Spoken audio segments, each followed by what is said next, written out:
आज हम and gate पर चर्चा करेंगे कि एंड गेट क्या है, उसकी सत्य सारणी कैसे होती है, उसको किस बूलियन पद के द्वारा प्रदर्शित करते हैं और उसका लॉजिक प्रतीक क्या है। तो आज एंड गेट ये एक दूसरा मूलभूत गेट है। इसमें भी दो निवेशी भाग तथा एक निर्गत भाग होता है और उसको इस लॉजिक प्रतीक के द्वारा प्रदर्शित किया जाता है। ये एंड गेट का लॉजिक प्रतीक है। इसमें ये दो निवेशी भाग है, ये ए है और ये दूसरा बी है। ये निर्गत भाग है y और y बराबर होता है ए एंड बी। y जो कि निर्गत सिग्नल मिलता है, निर्गत है, और इसका मान y बराबर ए डॉट बी से प्रदर्शित किया जाता है। y बराबर ए डॉट बी होता है। यहाँ पर इसको हम y बराबर ए एंड बी या ए और बी पढ़ते हैं। तो ये जो है एंड गेट का लॉजिक प्रतीक है। लॉजिक प्रतीक, इस प्रतीक के द्वारा हम एंड गेट को प्रदर्शित करते हैं। ये बूलियन पद अगर इसका बोले तो बूलियन पद जिससे निर्गत सिग्नल मिलता है बूलियन पद होता है। तो बूलियन पद इसका है y बराबर ए डॉट बी या ए एंड बी या y बराबर ए और बी। तो ये इसका बूलियन पद है। अब अगर इसकी हम सत्य सारणी को देखें, सत्य सारणी, तो सत्य सारणी इस प्रकार होगी। ये इसमें दो इनपुट है, एक इनपुट ए, दूसरा इनपुट बी और इसका निर्गत है y और y बराबर प्रदर्शित है ए डॉट पी। तो इस प्रकार ये सत्य सारणी बनाते हैं। अब अगर ए जीरो स्थिति में है, अर्थात अगर ए को कोई वोल्टेज नहीं दिया जा रहा है या ए जो है ऑफ स्थिति में है और बी इसको वोल्टेज दे रहे हैं, ये ऑन स्थिति में है, इसको बैटरी से कनेक्ट किया गया है, इसको वोल्टेज दिया जा रहा है, तो बी जो है वन स्थिति में होगा। अगर इसको हम नहीं दे रहे हैं तो वोल्टेज नहीं दे रहे हैं तो जीरो स्थिति में होगा। तो प्रारंभ में फर्स्ट स्थिति देख लेते हैं कि ए जीरो मतलब इसको भी वोल्टेज नहीं दे रहे हैं, बी जीरो मतलब इसको भी वोल्टेज नहीं दे रहे हैं। तो जब दोनों निवेशी भाग को किसी प्रकार का वोल्टेज न दिया जा रहा हो तो यहाँ पर y मतलब निर्गत जो है, निर्गत वोल्टेज का मान भी शून्य होता है। मतलब यहाँ पर आउटपुट नहीं मिलता, निर्गत प्राप्त नहीं होता और इस प्रकार लॉजिक स्थिति होगी यहाँ पर। तो ए जीरो, बी जीरो तो y जीरो। अब ए को वन मतलब इसको ऑन स्थिति में रखते हैं। ए को अगर बैटरी से कनेक्ट कर दिया जाए, बैटरी से जोड़ दिया जाए, अगर हम ए को बैटरी से जोड़ देते हैं या ए को वोल्टेज देते हैं और बी को ऑफ स्थिति में रखते हैं, बैटरी से नहीं जोड़ते हैं, इसको वोल्टेज नहीं देते हैं, तो ए वन स्थिति में है और बी जीरो स्थिति में है। तो इस समय अगर इसको वोल्टेज दे रहे हैं, इसको नहीं दे रहे हैं, तो यहाँ पर आउटपुट y का मान जीरो मिलता है। मतलब यहाँ पर हमको कोई निर्गत सिग्नल प्राप्त नहीं होता। तो ए वन, बी जीरो तो y जीरो।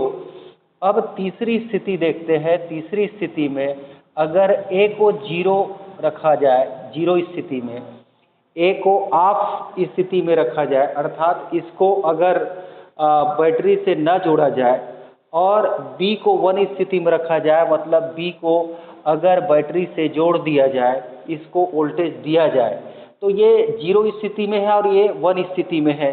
तो इस समय भी हमको कोई आउटपुट नहीं मिलता, कोई निर्गत सिग्नल नहीं मिलता है और इस प्रकार शून्य स्थिति होती है। तो ये तीसरी स्थिति है। अगर A 0 B 1 तो Y 0। अब चौथी स्थिति देखते हैं कि इसको भी बैटरी से कनेक्ट किया जाए और B को भी बैटरी से अगर कनेक्ट कर दिया जाए, मतलब दोनों को ऑन स्थिति में रख दिया जाए। दोनों अगर ऑन स्थिति में है, A को वोल्टेज दिया जा रहा है, B को भी अगर वोल्टेज दिया जा रहा है, मतलब दोनों 1-1 स्थिति में है, तो इस समय निर्गत सिग्नल मिलता है और निर्गत सिग्नल केवल इसी स्थिति में प्राप्त होता है। तो इस स्थिति में यहाँ पर Y होगा 1। तो 0-0 में 0, 1-0 में 0, 0-1 में 0 और 1-1 में 1। तो ये जो है इस एंड गेट की सत्य सारणी है। तो इस प्रकार हम यहाँ पर ये देखें एंड गेट का बूलियन पद, ये एंड गेट का लॉजिक प्रतीक और ये एंड गेट का सत्य सारणी है। अब अगर हम इस गेट को सामान्य परिपथ से समझना चाहें, इसकी सत्य सारणी की सत्यता को सिद्ध करना चाहें, तो हम फिर एक बल्ब, 2 स्विच और एक बैटरी लेकर के इस एंड गेट की सत्य सारणी की पुष्टि कर सकते हैं कि वास्तव में एंड गेट क्या होता है। उसकी सत्य सारणी को हम कैसे सही सिद्ध कर सकते हैं। तो इसके लिए फिर हम एक परिपथ बनाते हैं और इसमें एक लिए ये कुंजी K1, दूसरी कुंजी लिए K2 और दोनों को सीरीज में जोड़ दिए। ये दोनों जो है श्रेणी क्रम में है, श्रेणी क्रम में जुड़े हैं। इसके साथ यहाँ पर एक जोड़ दिए बैटरी और इसके साथ यहाँ पर सीरीज में ही जोड़ दिए एक बल्ब। तो इस प्रकार एक परिपथ बनाएं और इस परिपथ के माध्यम से, एक परिपथ है जिसमें 2 कुंजी, दाब कुंजी K1 और K2 का प्रयोग किया गया है, एक बैटरी है और एक बल्ब है। तो यहाँ पर बल्ब और ये बैटरी और यहाँ पर 2 दाब कुंजियाँ हैं। अब ये सब जो है श्रेणी क्रम में संयोजित है। अब इसी परिपथ की सहायता से हम एंड गेट को समझ सकते हैं कि एंड गेट क्या है और इसकी सत्य सारणी को सिद्ध कर सकते हैं, उसकी सत्यता को सिद्ध कर सकते हैं। तो देखते हैं, सबसे पहले A 0 B 0 तो Y 0 होता है। मतलब यहाँ पर A 0 का मतलब है कि हम दाब कुंजी अगर इसको A माना जाए, मतलब K1 A को अगर प्रदर्शित कर रहा है और K2 B को प्रदर्शित कर रहा है, मतलब ये लॉजिक गेट के 2 इनपुट को अगर दर्शा रहे हैं, तो A 0 स्थिति मतलब ये कुंजी ओपन रहेगा, खुला परिपथ होगा, मतलब यहाँ पर ये ऑफ स्थिति में है, B भी ऑफ स्थिति में है, मतलब दोनों कुंजियाँ खुली हुई है। K1 और K2 दोनों कुंजियाँ जब खुली होगी अर्थात A 0 स्थिति में होगा, B 0 स्थिति में होगा, तो दोनों जब 0-0 अर्थात ऑफ स्थिति में होंगे, मतलब ये दोनों कुंजियों को हम दबाए नहीं हैं। इस समय चूंकि परिपथ जो है खुला परिपथ है, बैटरी का संबंध जो है बल्ब से नहीं हो पा रहा है, यहाँ और यहाँ परिपथ भंग हो जा रहा है। इस कारण से इस बैटरी से बहने वाली या निकलने वाली धारा, बैटरी से निकलने वाली धारा बल्ब तक नहीं पहुँच पाती है और इसलिए बल्ब जलता नहीं है। बल्ब नहीं जलता है मतलब यहाँ पर इस बल्ब को निर्गत सिग्नल नहीं मिल रहा है। निर्गत सिग्नल नहीं मिल रहा है मतलब Y का मान 0, Y 0 स्थिति में होगा। तो A 0 B 0 तो Y 0। अब दूसरी स्थिति की पुष्टि करते हैं जिसमें A 1 है, B 0 है और Y 0 है। A 1 करने के लिए मतलब यहाँ पर हम इसको दबाएंगे, दबा करके इस स्थिति में रखेंगे, मतलब यहाँ पर प्रेस की K1 ऑन स्थिति में हो गया तो A 1 हो गया। अब इसको रखना है 0 स्थिति में मतलब ऑफ स्थिति में, तो ये A ऑन स्थिति में है और B ऑफ स्थिति में है। अब यहाँ पर अगर हम देखेंगे तो अभी भी बैटरी से निकलने वाली धारा K1 को पार करके यहाँ तक तो आ जाती है, लेकिन आगे नहीं बढ़ पाती, इधर आगे नहीं आ पाती है, अर्थात पुनः बल्ब तक नहीं पहुँच पाती है।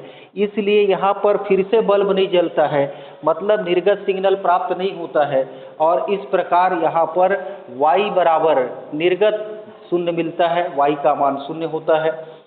अब तीसरी अवस्था की अगर पुष्टि की जाए तो यहाँ पर A का मान 0 और B का मान 1 है और Y का मान 0 मिलता है। तो A0 का मतलब है कि एक कुंजी K1 ऑफ स्थिति में रहेगा, इसको ऑफ स्थिति में रख दिए। ये जो है शून्य को दर्शा रहा है, मतलब ऑफ स्थिति या लो वोल्टेज। तो यहाँ पर ये K1 खुला परिपथ में है, ऑफ स्थिति में है। अब B1 अर्थात K2 को ऑन कर देना है, मतलब K2 को दबा देना है और दबा करके इस परिपथ का संबंध, परिपथ से उसको जोड़ देना है, परिपथ से संबंधन कर देना है। तो यहाँ K1 0, K2 1 अर्थात A 0 और B 1 स्थिति में है। तो अब इस स्थिति में अगर देखें तो पुनः यहाँ पर ये बैटरी से निकलने वाली धारा यहाँ तक आती है। चूँकि इधर परिपथ भंग है, टूटा हुआ है, परिपथ संबंधित नहीं है, और इसलिए आगे धारा जो है बल्ब तक नहीं पहुँच पाती है, और बल्ब तक नहीं पहुँच पाती है, इसलिए यहाँ पर धारा के अभाव के कारण बल्ब जलता नहीं है, बल्ब जो है प्रकाशित नहीं हो पाता है, अर्थात हमको निर्गत सिग्नल नहीं मिलता है, Y का मान 0 मिलता है। तो यहाँ पर देखो इसकी पुष्टि हो जाती है, जब A0 B1 तो Y का मान 0 होता है, अर्थात बल्ब जलता नहीं है। अब अगर चौथी स्थिति को देखा जाए तो चौथी स्थिति में A1 है, B1 है, तो Y का मान 1 मिलता है। तो A1 मतलब K1 जो है ऑन स्थिति में रहेगा, इसको ऑन कर देंगे, अर्थात दाब कुंजी K1 को दबाएंगे तो इस कुंजी के माध्यम से परिपथ जुड़ जाएगा, परिपथ संबंधित हो जाएगा। वैसे ठीक K2 को भी 1 कर दिए, K2 ऑन कर दिए, तो यहाँ पर K1 भी ऑन पोजीशन में है, K2 भी ऑन पोजीशन में है, और जब इस स्थिति में रखते हैं तो देखिए पूरा परिपथ जुड़ जाता है, बैटरी का संबंध पूरे बल्ब के साथ हो जाता है। तो इस प्रकार इस स्थिति में बैटरी से निकलने वाली धारा K1 K2 से होते हुए बल्ब तक पहुंचती है, और जिसके कारण इस स्थिति में बल्ब जो है प्रकाशित होता है, बल्ब जलने लगता है, बल्ब दीप्त हो जाता है। तो केवल यही एक स्थिति है एंड गेट में, जिसमें जब दोनों निवेशी भाग को A और B दोनों को, अगर जब हम A को भी वोल्टेज देंगे और B को भी वोल्टेज देंगे, अर्थात दोनों निवेशी भाग को जब वोल्टेज दिया जाएगा तब इसमें केवल निर्गत सिग्नल प्राप्त होता है। तो इस प्रकार ये जो है हम इस सरल परिपथ की सहायता से दो कुंजी और एक बल्ब और एक बैटरी की सहायता से हम एंड गेट की सत्य सारणी को सिद्ध कर सकते हैं, सत्य सारणी की सत्यता को सिद्ध कर सकते हैं कि वास्तव में एंड गेट क्या होता है, कैसे कार्य करता है, और हम एंड गेट के बारे में अच्छे से समझ सकते हैं कि ये कैसे होता है, सत्य सारणी क्या है, उसका बूलियन पद क्या है, लॉजिक प्रतीक क्या है। तो एंड गेट के बारे में इतना सामान्य जानकारी पर्याप्त है।